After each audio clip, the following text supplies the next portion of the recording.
Bonjour à tous. Je viens dans cette seconde vidéo essayer de répondre à la question suivante.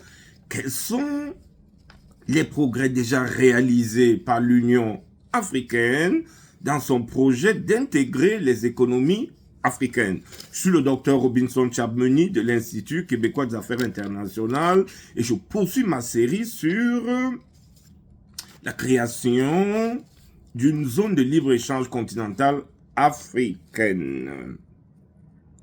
Alors, nous sommes dimanche le 2 février 2025. Alors, il s'agira dans cette vidéo, effectivement, de mesurer la progression faite par l'Union africaine dans la mise en œuvre des 6 étapes qu'elle a élaborées pour réaliser l'unité africaine au niveau économique et commercial. Alors, nous avons souligné dans la vidéo précédente que la première étape consistait à la création des blocs régionaux, ce qui a été fait. On a recensé 8 blocs régionaux.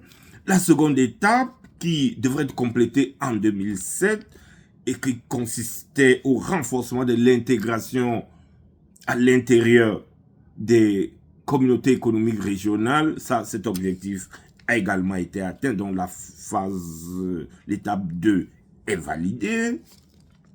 L'étape 3, qui consistait en la création d'une zone de libre-échange et d'une union douanière dans chaque bloc régional, devrait être complétée en 2017. Et cette étape semble aussi accomplie dans bon nombre de blocs régionaux. À titre d'exemple, alors si on prend le cas des États, la communauté des États de l'Afrique de l'Est, alors on va voir que la zone de libre-échange est effective, elle est en vigueur, l'union douanière est pleinement en vigueur. Alors si on prend le cas de la CEAC ou de la CEMAC en Afrique centrale, là encore la zone de libre-échange est pleinement en vigueur, de même que l'union douanière. Alors si on prend le cas de l'UEMOA, la zone de libre-échange est pleinement en vigueur, de même que l'union douanière. Alors si on prend le cas de la SADC, la zone de libre-échange est pleinement en vigueur, de même que l'union douanière. Alors donc, on peut valider l'étape 3. Alors l'étape 4 consistait en la mise en place d'une union douanière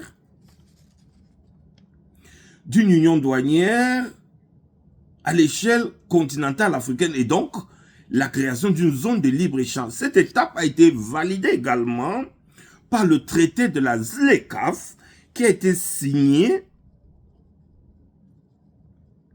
en 2018 au Rwanda. Et un traité qui est aujourd'hui entré en vigueur depuis juillet 2019. Donc, on coche également l'étape 4. Il nous reste 2 étapes. Alors, l'étape 5, c'est la création d'un marché commun africain à l'échelle continentale. Donc, un marché qui regrouperait l'ensemble des marchés africains, l'ensemble des économies africaines.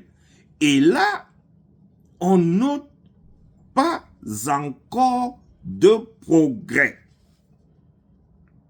L'étape 6, alors cette étape 5, la création de marchés communs africains, devrait être complétée il y a 2 ans. Donc, on a 2 ans de retard dans la réalisation de l'étape 5. De quoi se poser les questions?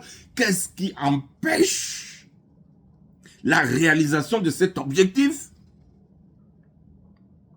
crucial dans l'intégration économique africaine? Pourquoi le processus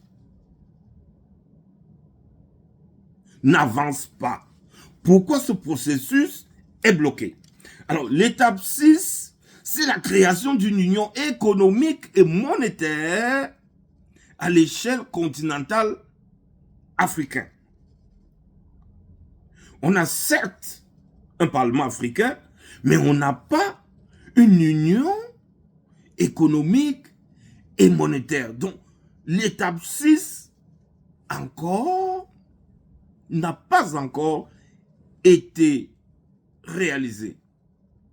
Donc, et cette étape devrait être accomplie en 2028, c'est-à-dire dans 2 ans. Où en sont les négociations? Pourquoi le processus patine? Pourquoi le processus semble bloqué au moment où on atteint les phases les plus cruciales? Donc, en résumé, l'intégration économique en Afrique se cantonne au niveau des blocs. Donc, il reste une action, il reste 2 étapes, et notamment la 5e, qui devrait permettre de créer le marché commun africain qui permettrait aux entrepreneurs, aux entreprises africaines de commercer sur un marché d'une taille de 1,4 milliard d'habitants. L'enjeu est énorme. L'enjeu commercial est énorme pour la prospérité des économies africaines, des États africains. Qu'est-ce qui bloque le processus à ce niveau? Alors, à travers nos